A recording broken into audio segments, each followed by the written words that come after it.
Damos início a mais um programa Anatomia do Poder. Hoje tenho como convidado um queridíssimo amigo. Nós somos tão amigos que começamos a nossa amizade em 1975, quando ele era secretário de Justiça da Bahia, do governo Roberto Santos, e naquela ocasião veio para um congresso interamericano e as teses que nós expusemos no congresso fez com que nós tivéssemos uma amizade a tal ponto que, no tempo, sempre nos consideramos como se fôssemos irmãos. E somos irmãos de coração.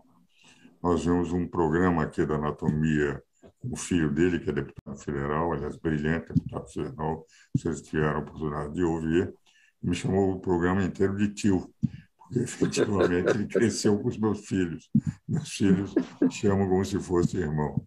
E o meu querido Edivaldo Brito foi secretário de Justiça do governo da Bahia, foi prefeito de Salvador. No momento, apesar de eu, por exemplo, estar muito mais retirado, faço mais consultoria, palestras, mas já não tenho o curso regular, como fazia na Universidade de Mackenzie, quando era titular de Direito Constitucional.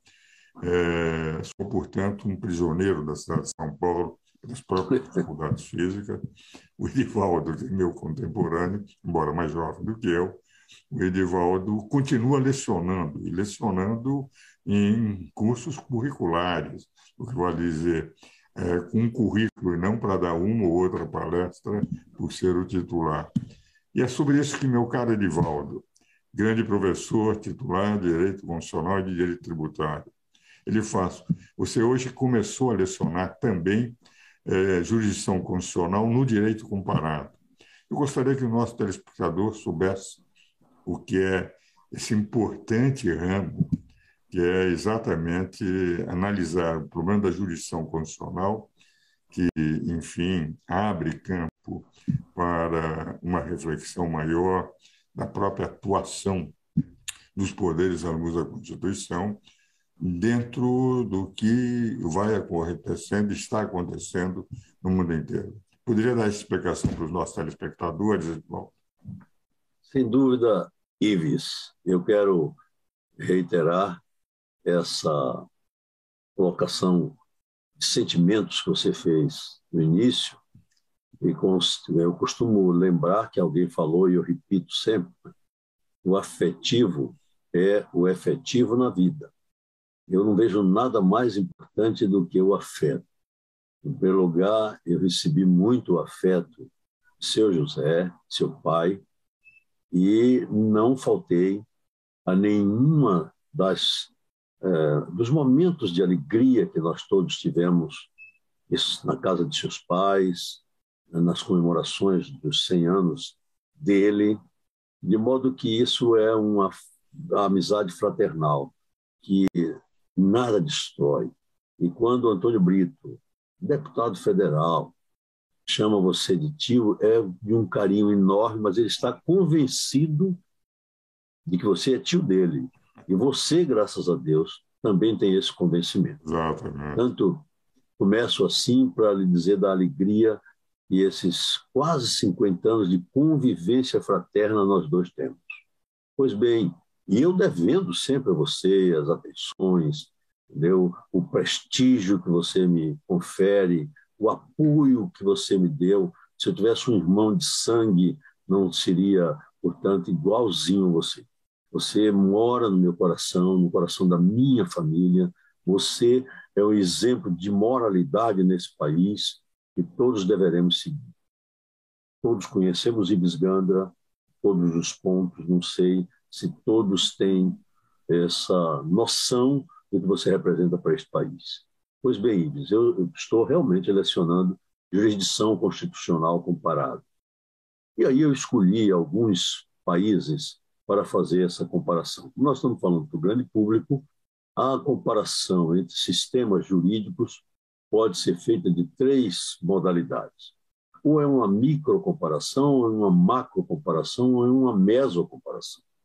Na microcomparação, nós fazemos assim, exames, estudos de sistemas, mas dentro de certos institutos no sistema.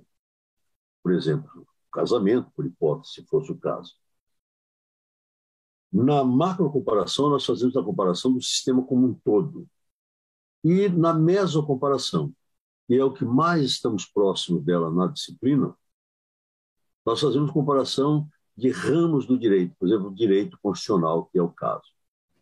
Aí nós encaixamos a jurisdição constitucional. O nosso telespectador tem uma noção do que é jurisdição. Se pegarmos a palavra na sua etimologia, vamos ver que é dizer o direito. De que forma dizer o direito? Pelo meio que a sociedade estabeleceu. Dentro dos estudos de Locke, de Montesquieu e tantos outros que se preocuparam com a divisão do poder num território, nós temos 3 poderes: o poder executivo, o poder legislativo e o poder judiciário. Fala-se que eles são, portanto, independentes, mas devem ser harmônicos entre si. A jurisdição constitucional é exatamente dizer o direito constitucional.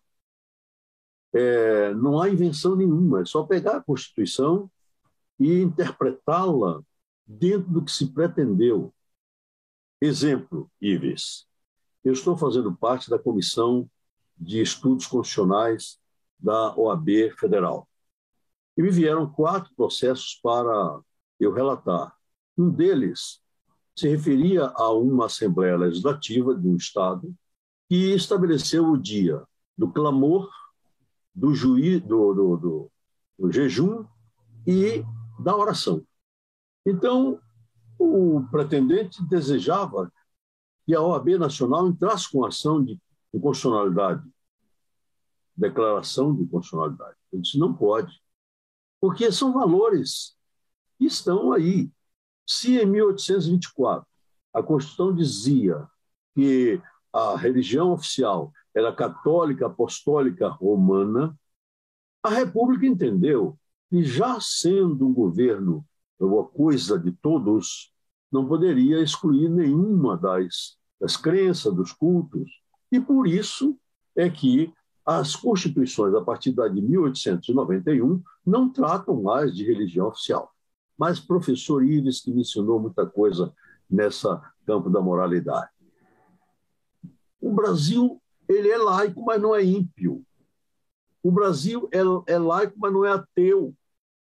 Portanto, se o Brasil não é ateu, não posso admitir que valores como clamor, que tivemos toda a oportunidade de fazer recentemente, jejum, que é uma forma de se demonstrar capaz de sair dessas demonstrações de riqueza para atender aos reclamos da humildade, e a oração. Não vejo por que eu fosse concordar com isso. Pois bem, isso está de acordo com a Constituição do Brasil? Claro que está. A Constituição fala do bem-estar social. A Constituição fala do desenvolvimento econômico para o bem-estar social. Então, a jurisdição constitucional está na mão do Supremo Tribunal Federal. Ela não pode ser desperdiçada. Ontem um aluno me perguntou, professor Ives, qual era a diferença entre o que eu chamava de jurisdição constitucional e o julgamento de um juiz de primeiro grau, por exemplo, sobre a constitucionalidade de algo que se leve a ele. Simples. Os processos se classificam em processos objetivos e subjetivos. Nos processos subjetivos existem partes que estão discutindo o interesse de uma delas para que o juiz concilie. Pode ser que para essa conciliação o juiz de primeiro grau e até um tribunal venha a declarar que está em desconformidade com os valores professados na Constituição. Pronto. Essas duas partes ali estão com uma conciliação de conflito feito por um juiz. Processo subjetivo. No processo objetivo, diferentemente, quem tiver a função de conciliar qualquer conflito fará como se uma lei fosse emitida. Por isso, Kelsen falou em legislador negativo para chamar a atenção para esse tipo de atuação do Estado. E valor, olha só, né? Kelsen disse que quem fosse legislador negativo tiraria do mundo jurídico aquela regra do legislador positivo. Então, isso não é uma coisa comum, meu caro Ives, você sabe disso. E como não é comum, tem que ser feita com muito cuidado. Então, jurisdição constitucional, criada do ponto de vista, vamos chamar assim, pretoriano, por Marshall, em 1803, ela, com as cortes constitucionais europeias, sobretudo do após Segunda Guerra, nós passamos a ter órgãos com essa função. O Tribunal Constitucional Federal da Alemanha só faz isso. Agora, qual é o defeito do nosso Supremo Tribunal Federal? Você, professor Ives, e eu que estivemos na Constituinte prestando alguma colaboração, você se lembra, o Supremo Tribunal Federal ia ser somente Corte Constitucional, somente para fazer o que faz a Suprema Corte dos Estados Unidos. Isso não é constitucional, não vou examinar. Não, a nossa Suprema Corte tem lá no caput do artigo 102 apenas dizendo que ela é guarda da Constituição, portanto, ela exerce jurisdição constitucional, mas não somente isso. E aí tem uma pletora de funções. É isso que está confundindo a opinião pública, é isso que não está certo. Nós precisamos, portanto, fazer com que nós tenhamos uma corte constitucional, que a nossa não é, obviamente. Meu caro, aliás, eu concordo plenamente. Nós vamos agora aos nossos comerciais e vamos continuar debatendo esse assunto, que eu acho extremamente relevante para os nossos telespectadores compreenderem. Vamos para os comerciais e voltamos daqui a pouco, meu caro Edivaldo.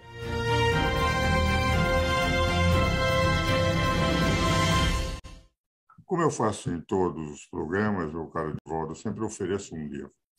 Eu redigi aqui uns pequenos apontamentos sobre a minha vida. Eu intitulei Reminiscências de um Cidadão Comum, que nunca exerci qualquer função pública e sou apenas advogado e professor universitário, mas tem algumas reminiscências de todos os nossos tempos e você vai se divertir um pouco, relembrando o passado, de congressos, etc.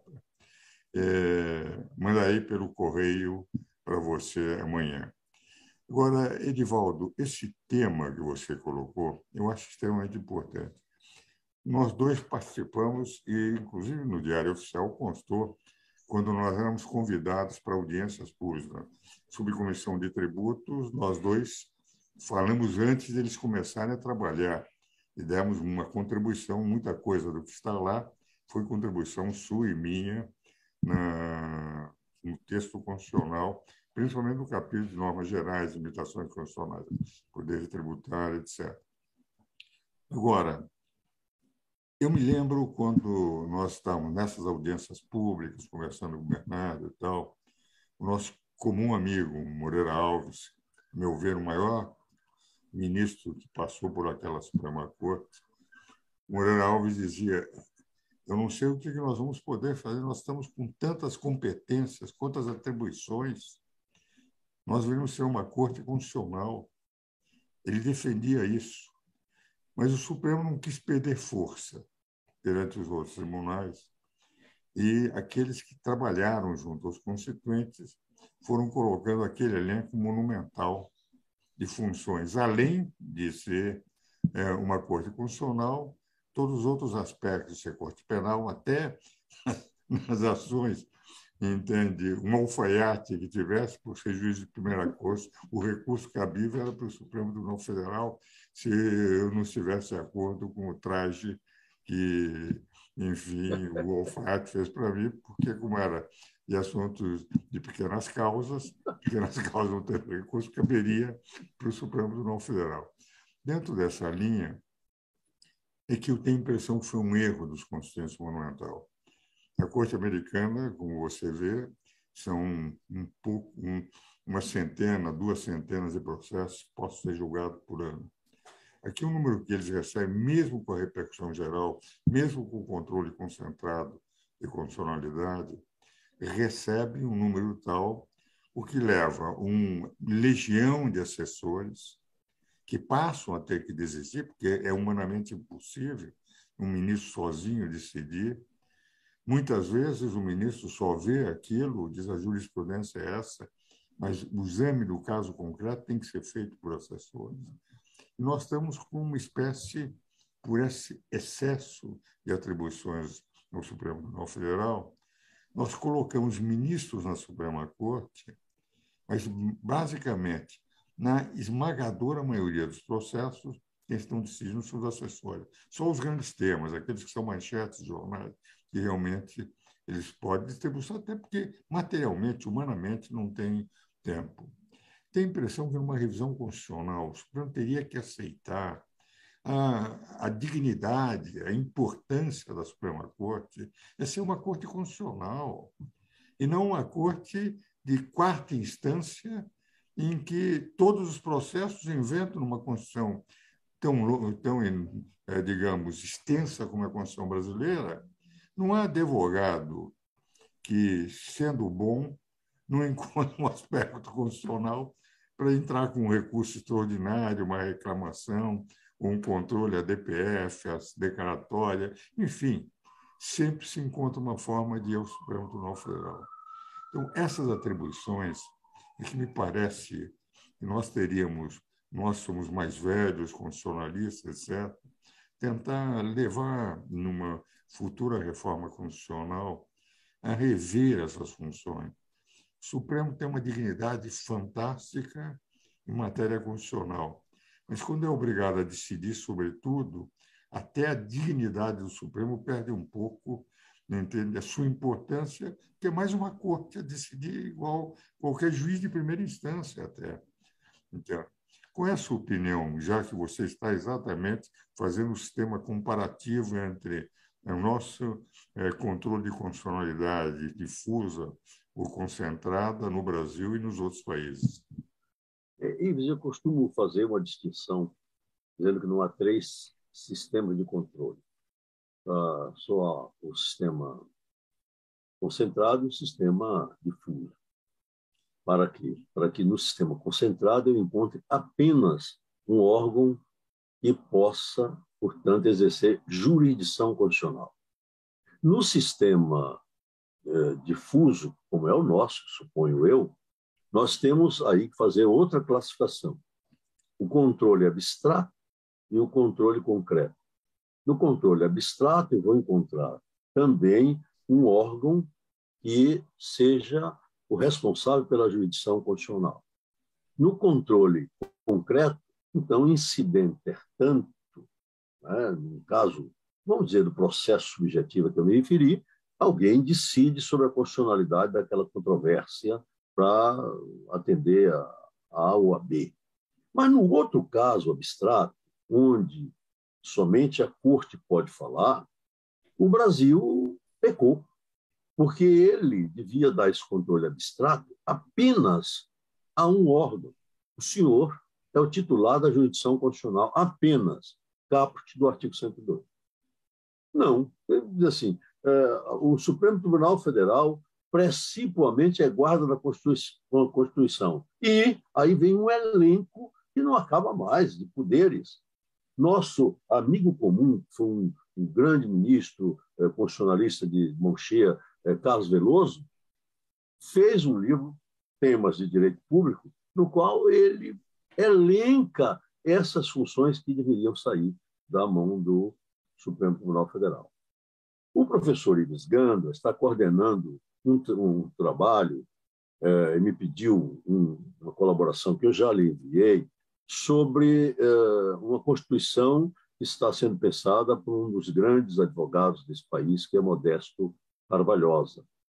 Nesta contribuição que eu dei, eu proponho que se faça a Corte Constitucional num país continental como o Brasil, se abra espaço, professor Ives, para a questão geográfica.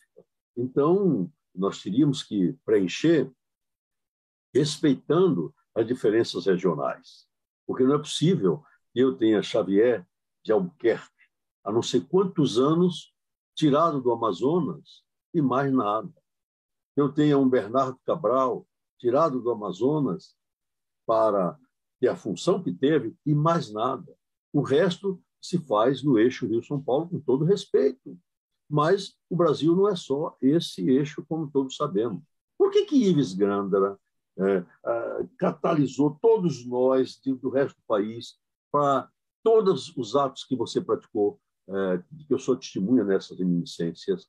Eu posso botar e pedir para reconhecer a firma, e essas reminiscências conferem, dou fé, porque eu participei de bons atos disso. Então, estou com você. Nós não podemos admitir que o Supremo Tribunal Federal seja avacalhado a cada dia por força de uma posição que ele está tomando de quarta instância, né? E, como disse você, às vezes, numa elaboração de votos, Ives, são quilométricos os votos hoje. Você compara com o voto de Aliomar Balieiro, com o voto de Bilac Pinto, com o voto de Adalto Luz Cardoso, com o voto de Oscar Dias Correia, para citar apenas alguns que estão à memória muito próxima nossa, e vai ver, eles eram o ministro Supremo. Eles diziam o que eles eram. Eles diziam o que eles sabiam dizer. E não precisava apoio de nada. Hoje, para um voto que tem 100 folhas, você tem que citar o mundo todo. Edivaldo, as minhas primeiras sustentações no Tribunal, no Supremo Tribunal Federal, foram em 1962, 63, 64. Lá, à época, os ministros tinham poucos assessores, os processos da Constituição de 46 prevalecendo. Nós tínhamos 10 a 12 sustentações por sessão. Ia o processo, abria, o relator fazia um voto, ele expondo a sua posição, os advogados faziam a sustentação. Se era para apoiar, para seguir, os apoios acompanham o relator. Agora, para se dar um acompanhamento ao relator hoje, tem que se demonstrar cultura. Então, naquela época, terminava acompanhando o relator, se abria divergência, ele justificava. Se não abria divergência, para ganhar tempo, então, nós podíamos ir tranquilamente para Brasília e sabia que naquele dia ia haver sustentação oral e marcar a hora do avião de volta, porque terminava na hora. Veio a televisão, nós passamos a ter os votos quilométricos, quantos advogados, antes da pandemia, iam e tinham que voltar 2 ou 3 vezes a Brasília, porque não dava para entrar no processo em função dos votos quilométricos. Tenho a sensação que isto efetivamente, foi um dos males da televisão, porque matéria de Supremo Tribunal Federal é para advogado e para técnico. Não é matéria dizer não popular, como é a Câmara dos Deputados, que são poderes representativos do povo. Meu caro Edivaldo, nós estamos chegando ao fim do programa. Eu quero agradecer muito ao meu querido irmão baiano. Eu disse que eu quase passei a ter cidadania baiana pelo fato de ter um irmão baiano, entende? E é esse eminente professor de Direito Constitucional, de Direito Civil, enfim, meu companheiro também, que foi da Universidade Mackenzie aqui em São Paulo. Quero agradecer muito a sua presença, Edivaldo. Meio minuto só para dizer que eu que agradeço a oportunidade, uma dentre tantas que você me deu, a Universidade Mackenzie, onde nós chegamos os dois a sermos professores eméritos. Eu a devo, essa titulação, a devo a você, que foi quem me colocou lá em 1992, no seu lugar. Eu vou sair, mas você vai para o meu lugar. Muito obrigado, meu irmão, por tudo. Eu vou dizer o seguinte, efetivamente você me sucedeu lá e é professor emérito como eu, mas eu quero dizer o seguinte, não fui eu que te coloquei lá, foi o seu talento. Meus caros telespectadores, espero-os novamente no próximo domingo.